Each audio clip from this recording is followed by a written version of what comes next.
So this is going to be a very quick video looking at the internals of the Chuwi Lapbook 12.3. So in order to get into the insides of it, you need to remove all of these screws around the outside. There is one screw that is hidden right here underneath the SSD flap.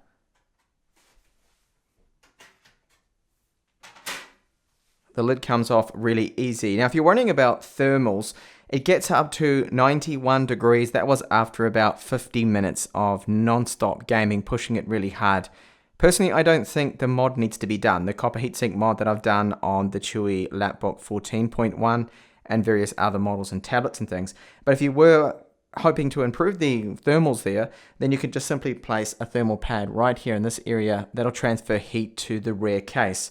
So 2 battery cells there, those I think are 4,500 milliamp hours, something around that area, or 5,000 each. But the total capacity is 36 watt hours. They put a counterweight in here, screwed in place. I think that's just to stop it from tipping over when you put the screen right back. We have little magnets down here, so when the lid's closed, it stays closed. It's not going to open up by itself.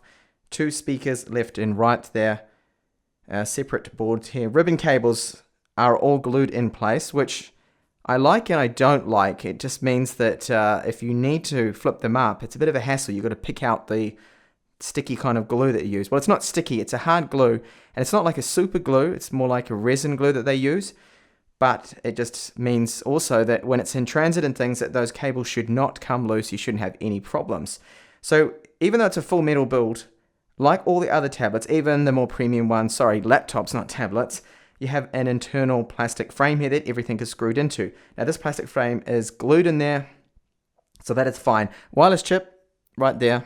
That's the Intel Wireless 3165. The dual antennas of that go up into the lid of the notebook here. And I do believe they're facing around the top. So around that bezel that's very wide and is actually plastic, that's where those antennas will be. So they've got shielding around everything here, the RAM, the chipset. I'm not actually going to remove that or touch that. Not much else really to show you, apart from that the layout is good. They've done a very decent job with the internals here, and 2 microphones as well. So not just a single mic, one there and the other one is right here looking at that. So that'll be it for this video here. Just for those interested in the internals, the build quality overall is really good.